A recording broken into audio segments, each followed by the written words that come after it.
আমার বড় বোনের ছেলে খুব দুষ্টু। ও আমার বড় বোনের একমাত্র ছেলে। সবাই ওকে খুব ভালোবাসে, খুব আদর করে। ও আমার বাপের বাড়ির পাশের ফ্ল্যাটেই থাকে। আমার বিয়ে হওয়ার পরে আমার হাজব্যান্ডের সাথে আমার খুব বেশি থাকা হয় না। মাসের 20 দিনই প্রায় বাবার বাসায় থাকা হয়। বাবার বাড়িতে আমি, আমার বাবা মা, ভাই আর ভাইয়ের বউ। কিন্তু ভাইটা একটু নেশাখোর, তাই বেশি সময় বাইরে থাকে। আর আমার ছোট একটা ছেলে আছে, ওকে নিয়েই বাবার বাড়িতে বেশি সময় থাকি। আর আমার ভাগনা আমার থেকে বয়সে 4 বছরের ছোট। আমার বয়স খুব বেশি না, মাত্র 26। তবে আমি বুঝতে পারি আমার ভাগনাটা আমাকে একটা খাসা মাল মনে করে। কারণ আমার চওড়া বুক যেন ব্লাউজ ফেটে বের হয়ে আসতে চায়। আর আমার হাজব্যান্ড, সে তো একটা বোকাচোদা। সে তো বছরের বেশিরভাগ সময় ঢাকায় থাকে। আমি আমার বাপের বাড়িতেই থাকি। তো আমি বুঝতে পারি যে আমার ভাগনা অনেক মাটি চুদেছে, অনেক মেয়েদের সাথে মেলামেশা আছে ওর। কিন্তু ও কখনো আমার দিকে ওইভাবে নজর দেয়নি। তবে কয়েকদিন ধরেই ও হয়তো কাউকে চুদতে পারছে না, তাই ওর হয়তো ধনটা উপোস আছে বা টনটন করছে। বাথরুমে গিয়ে ওকে আমি হাত মারতেও দেখেছি। বাথরুমে গিয়ে ধন খিচে খিচে মাল ফেলে। ধন খিচে কি আর এত বেশি মাথা ঠান্ডা করা যায়? মনে মনে ভাবি আমি ওর এইসব কাজ দেখে। তারপর আমি আগেই বলে রাখি বন্ধুরা, আমি কিন্তু বাংলা ছবির খুব বোকা। বাংলা ছবি দেখতে আমার খুব ভালো লাগে। বিশেষ করে আলেকজান্ডার আর ময়ূরীর ছবি অনেক বেশি দেখি। তো শীতের সময় আমি বাসায় বাবার বাড়িতে এসেছি। আর আমার ভাগনার সাথে আমি অনেক ফ্রি, তাই অনেক গল্প করি আমি ওর সাথে। বিশেষ করে মেয়েদের ব্যাপারে ও আমার সাথে সব কিছু শেয়ার করে, কারণ ও আমার সাথে একটু ফ্রি হতে চায়। ও কয়টা প্রেম করে, কয়টা মেয়ের সাথে ডেটিং করে, কয়টা মেয়ের শরীর নিয়ে খেলা করে, কয়টা মেয়েকে প্রেগনেন্ট করেছে, সব কিছুই বলে আমাকে। আমি আজকে সন্ধ্যাবেলা আমার ছেলেকে পাঠিয়ে দিলাম ওকে ডেকে নিয়ে আসার জন্য। আমি ওকে ডেকে আনতে বলতেই ও চলে এসছে মিনিট কয়েকের মধ্যেই, সাথে ল্যাপটপটাও নিয়ে এসছে। আর এসে আমাকে বলল, খালামণি, ল্যাপটপটাও নিয়ে এসছি, কারণ আমি জানি আমি আসলেই তো তুমি আবার বাংলা ছবি দেখার জন্য পাগল হয়ে যাবে। আর আমার ছেলেটা খুব শান্ত ছেলে। যাই হোক, আমি জানি ও ল্যাপটপে আমার জন্য আলেকজান্ডার আর ময়ূরীর সেই রকম হট হট ছবি নিয়ে আসে, আমাকে সেই ছবিগুলো দেখায়। কিন্তু এখন শীতকাল, তাই আমরা একই কম্বলের নিচে ঢুকলাম। ঢুকে আমরা একসাথে মুভি দেখব তাই ভেবে বসলাম। প্রথমে আমি শুইনি। প্রথমে শুয়েছে আমার ভাগনা, তারপরে শুয়েছি আমি, তারপরে শুয়েছে আমার ছোট্ট ছেলেটা, তারপরে আমার ভাইয়ের বউ। ভাইয়ের বউটা কিছুক্ষণ আমাদের সাথে মুভি দেখতে দেখতে তারপরে ওর ঘুম পেয়েছে, তাই চলে গেল। তারপর আমি, আমার ছেলে আর আমার ভাগনা তিনজনে মিলে মুভি দেখতে লাগলাম। আর আমরা যে মুভিটা দেখছিলাম সেই মুভিটা ছিল প্রেমলোক। প্রেমলোক মুভিটা তো অনেক বেশি মজার, জানো তো বন্ধুরা সবাই। আর ওই ছবিটাতে অনেক বেশি রোমান্টিকতা ছিল। এগুলো দেখে দেখে আমার মাথা গরম হচ্ছিল, সাথে আমার ভাগনারও মাথাটা গরম হচ্ছিল, সেটা আমি বুঝতে পারছিলাম। শীতের মধ্যে কম্বল দিয়ে সারাটা শরীর ঢাকা, তার মধ্যে শুধুমাত্র মাথাটা বের করে বিছানায় শুয়ে ছবি দেখতে শুরু করলাম আমরা তিনজন। সবাই বলতে আমরা বিছানার এক পাশ থেকে আমরা সিরিয়াল হয়ে শুয়ে আছি। ছবিটা এমনিতেই এত বেশি মজার, আর ওটাতে এত বেশি চোদাচুদির সিন ছিল যে না দেখলে বুঝবেই না। বন্ধুরা যারা দেখেছো তোমরা তো বুঝতেই পারছো কেমন ছিল ছবিটা।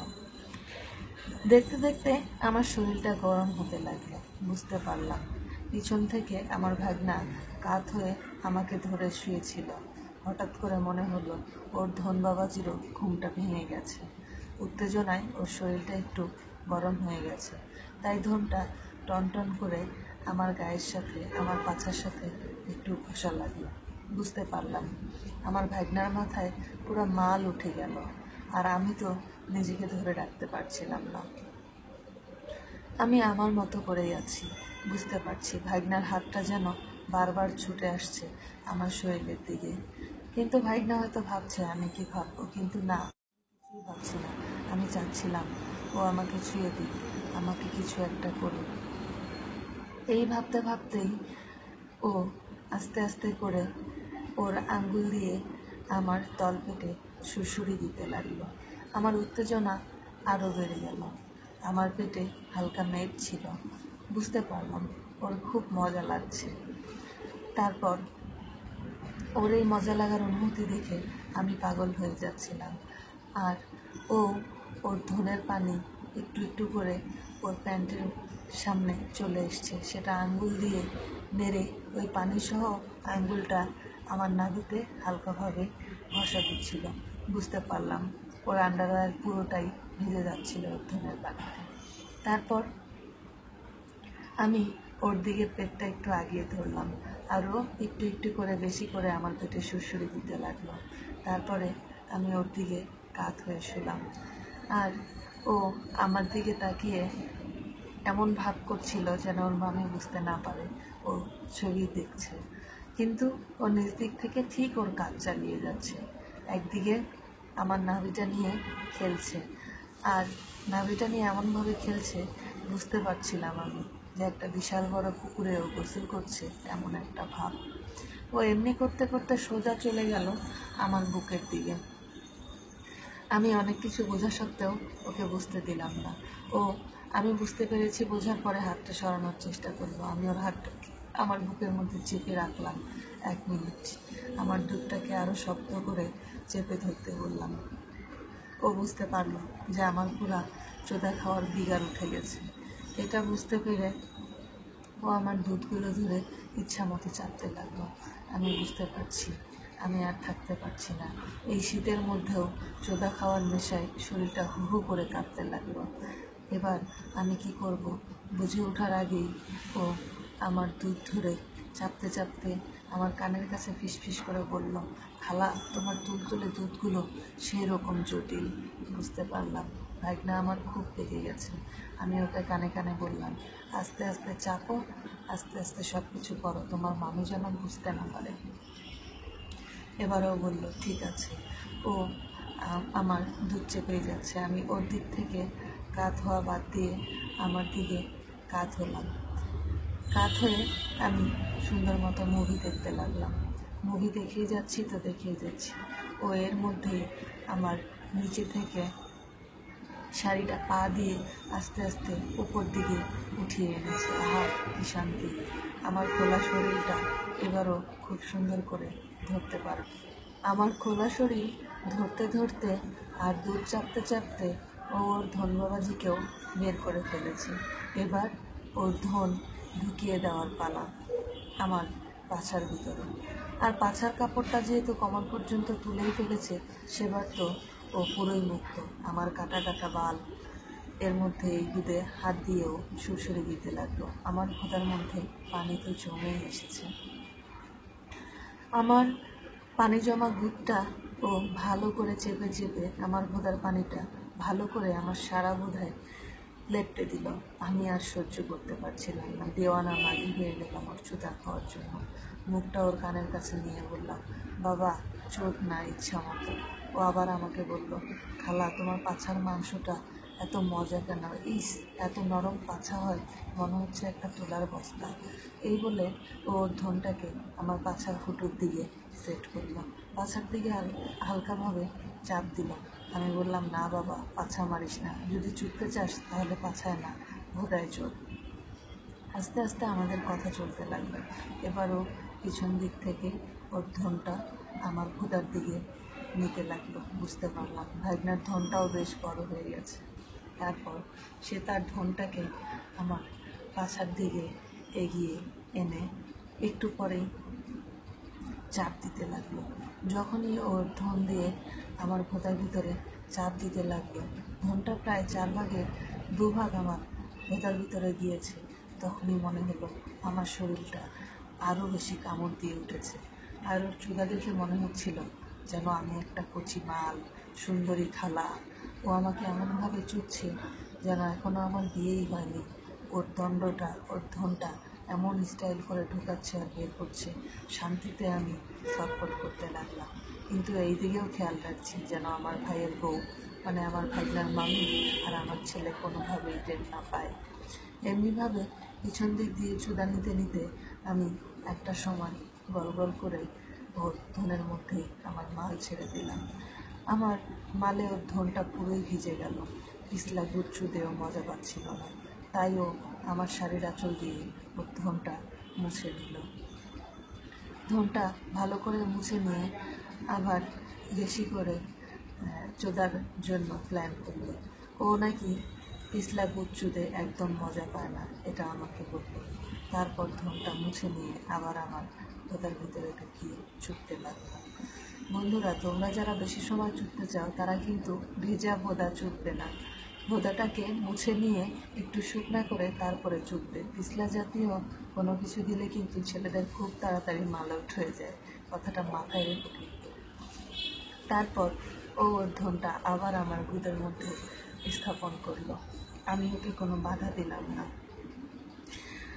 আর বাধা না দেওয়াতে ও এবার আস্তে আস্তে আমার ভোঁতার ভিতরে আবারও ধন ঢুকিয়ে দিল। ধন ঢুকিয়ে দিয়ে চুপছে তো চুপছে, এভাবে প্রায় মিনিট 9 চুদল। চুদার পরে ওর মাল আমার ভোঁতার ভিতরে ঢুকিয়ে ছেড়ে দিল। ওফ, আমি যে কি মজা পাচ্ছিলাম! এমনভাবে ও ওর মাল ফেলানোর সময় ধনটাকে আমার ভোঁতা থেকে বের করে আমার পাছার দিকে নিয়ে ঠেসে ভিতরে ঢোকানোর চেষ্টা করলো। আর যখনই পাছার ভিতরে ঢোকানোর চেষ্টা করলো তখনই আমি চিৎকার করে উঠলাম। আর আমার ছেলেটা আমাকে বলল, কি ব্যাপার, কি হয়েছে মা, কাঁদছো কেন? আমি বললাম, আরে না, সিনেমার ওই সিনটা দেখে আমার একটু খারাপ লেগেছে। ও আমার পাছার ভিতরে যখন মাল ছাড়ছিল তখন আমার মনে হলো এবার হয়তো আমার আরও বেশি উত্তেজনা হচ্ছে। ওই উত্তেজনায় আমার মুখে চিৎকারের পরে একটা তৃপ্তির হাসি চলে এলো। ব্যথাটা আস্তে আস্তে কমে গেল। খুব মজা পেলাম ভাগনার সাথে চুদা খেয়ে। রাতের বেলা বাসায় অনেক মেহমান ছিল, কে কোথায় ঘুমাবো বুঝতে পারলাম না, তাই ভাগনাকে নিয়ে একই বিছানায় ঘুমাতে হলো। সেই রাতে একই বিছানায় ঘুমিয়ে আমরা আরও কয়েকবার চুদাচুদি করলাম। বন্ধুরা, আমি জেসিকা শবনম ছিলাম তোমাদের সাথে। তোমাদের যদি আমার গল্পগুলো ভালো লেগে থাকে তাহলে অবশ্যই গল্পগুলোতে লাইক দিতে অ্যান্ড কমেন্ট করতে, অ্যান্ড আমার জেসিকা শবনম চ্যানেলটি সাবস্ক্রাইব করতে, অ্যান্ড আমার গল্পটি বেশি বেশি করে অন্যান্য বন্ধুদের শোনার সুযোগ করে দেওয়ার জন্য শেয়ার করতে ভুলবে না। অবশ্যই সবাই শেয়ার করবে, লাইক দেবে, কমেন্ট করবে, অ্যান্ড চ্যানেল সাবস্ক্রাইব করে আমার সঙ্গে থাকবে। আর তাহলেই আমি তোমাদের জন্য নতুন নতুন গল্প নিয়ে আসবো। আর তোমরা অবশ্যই তোমাদের মতামত জানাবে যে আমার গল্প তোমাদের কেমন লাগে। ধন্যবাদ সবাইকে।